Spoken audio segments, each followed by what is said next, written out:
Halo guys, setiap kali hari kemerdekaan Malaysia tiba, ada satu pemandangan yang seolah sudah menjadi rutinitas. Poster-poster pahlawan mulai bermunculan. Berbagai video sejarah diputar, dan wajah tokoh yang sama kembali tampil di berbagai tempat.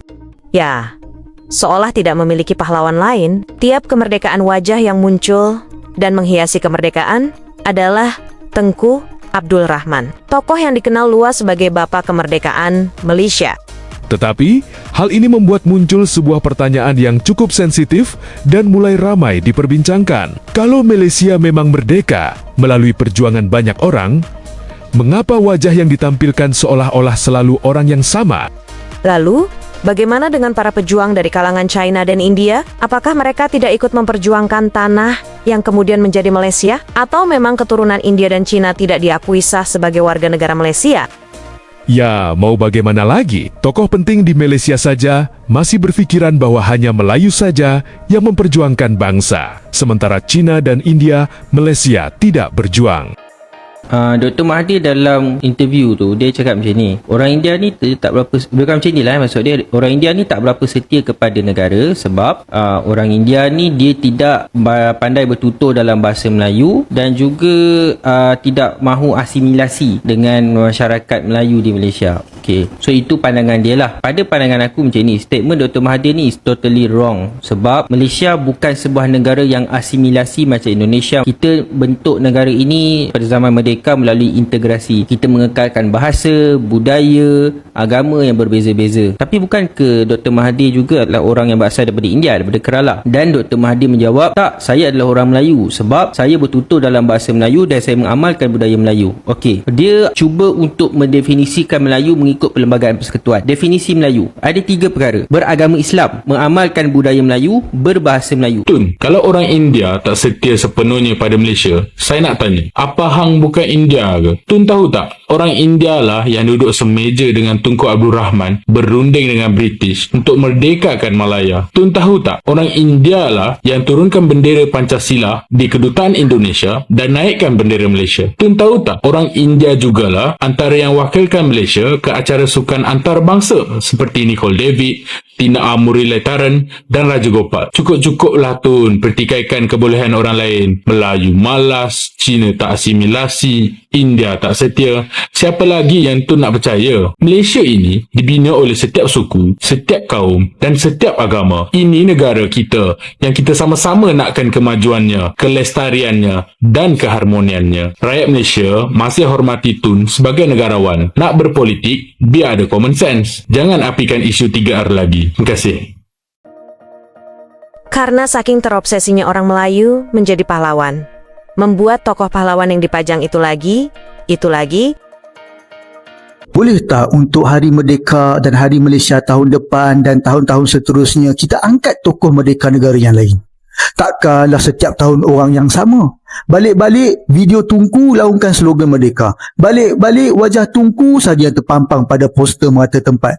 Tunku ni bukan satu-satunya pejuang kemerdekaan negara. Pada saya, dia ni hanya pelengkap kemerdekaan sahaja. Dia muncul pun di hujung-hujung tamatnya penguasaan penjajah Inggeris di seluruh dunia. Takkanlah hanya disebabkan dia jadi Perdana Menteri Malaysia pertama, maka kita rasa dialah satu-satunya insan paling kuat perjuangkan kemerdekaan negara. Siap bagi gelaran bapa kemerdekaan lagi tu. Tak ada individu di negara ini yang boleh mendapat gelaran bapa kemerdekaan kerana pejuang kemerdekaan itu ramai. Gelaran yang sebetulnya ialah bapa-bapa dan ibu-ibu kemerdekaan. Barulah tepat. Kesian pejuang tanah air yang masuk keluar hutan, kena bunuh dengan penjajah tu semua hanya sekadar tercatat dalam buku sejarah sekolah. Cuba tunjuk gambar Burhanuddin Helmi, Ahmad Bostamam, Abu Bakar Al-Bakir, Syamsiah Fakir, V. Rasanan, Ganapati dan pejuang-pejuang kemerdekaan lainnya pada orang ramai. Confirm ramai tak kenal. Padahal perjuangan mereka melawan Inggeris jauh lebih dahsyat, tahu tak? Sampai mati. Sudah-sudahlah tu mengangkat tokoh kemerdekaan elit dan Anglophile. Angkatlah pula tokoh kemerdekaan haluan kiri, nasionalis. Nak takut apa? Kita kan dah merdeka sepenuhnya dari British. Jadi angkat sajalah tokoh-tokoh yang dicop sebelum ini sebagai pengganas oleh Inggeris. Dan mereka ini perlu digelar sebagai pejuang negara. Oh ya, nanti saya akan buat pula video kenapa macam tak ada je kaum Cina dan India berjuang untuk kemerdekaan negara kan. Bagaimana menurutmu? Mengapa Melayu Malaysia begitu obsesi menjadi pahlawan, padahal secara fakta sejarah, bangsa Melayu Malaysia adalah bangsa yang bahkan tidak berani melawan penjajah di negara sendiri? Mau bagaimana? Tokoh Melayu Malaysia semuanya di bawah naungan dan persetujuan Inggris. Jika Inggris mengatakan dia pahlawan negara Malaysia, maka dia adalah pahlawan negara tersebut. Jika mengusik Inggris, maka dianggap musuh bersama. Mungkin juga ramai yang tak tahu, iaitu beratus-ratus orang Cina yang enggan bekerjasama dengan komunis telah dibunuh kejam oleh komunis pada April 1949, hanya 2 bulan selepas MCA diasaskan di satu mesyuarat di Ipoh, di depan orang ramai, ketika Tun Tan Cheng Lock sedang berucap, tiba-tiba beliau dan beberapa pemimpin dibaling dengan bom tangan, hand grenade, dan mereka cedera parah. Nasib baiklah mereka sembuh selepas tu. Dan selepas kejadian tersebut, ramai yang menyertai MCA kerana mereka lihat dengan mata sendiri betapa pengorbanan Tun Tan Cheng Lock demi mengangkat perjuangan MCA. Siapa lagi tokoh kemerdekaan bukan Melayu yang korang kenal? Mesti tak ada kan? Untuk pengetahuan korang, Tun V.T. Sambandar dan Tun Tan Cheng Lock ni samalah macam Tunku. Datang jadi hero di hujung-hujung negara capai kemerdekaan. Cuba baca sejarah kehidupan 3 sekawan ni. Tengoklah perjuangan mereka ni penuh dengan cabaran dan dugaan ataupun tidak. Nampak macam smooth je.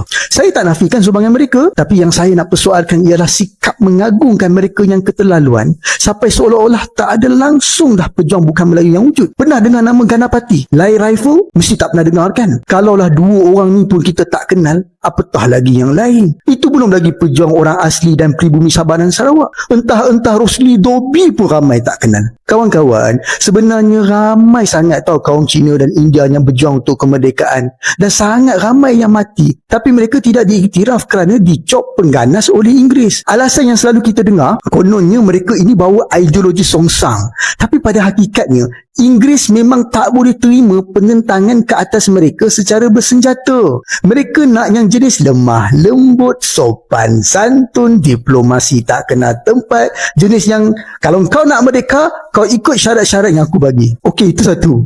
Ni satu lagi. Pejuang-pejuang Melayu seperti Tok Janggut yang dibunuh, siap digantung lagi tu. Pada awalnya, Inggeris kata dia pengganas. Tapi lepas kita merdeka, pada hari inilah, kita sifatkan Tok Janggut pejuang kan? Sebab apa? Sebab dia Melayu dan Muslim. Itu sahaja. Korang kena faham, penentangan terhadap penjajah berlaku dalam pelbagai bentuk. Ada yang angkat senjata, ada yang secara berdiplomasi, bahkan ada yang membawa ideologi berbeza. Tetapi selagi mana dia melawan penjajah, maka dia perlu disifatkan sebagai tokoh dan pejuang negara.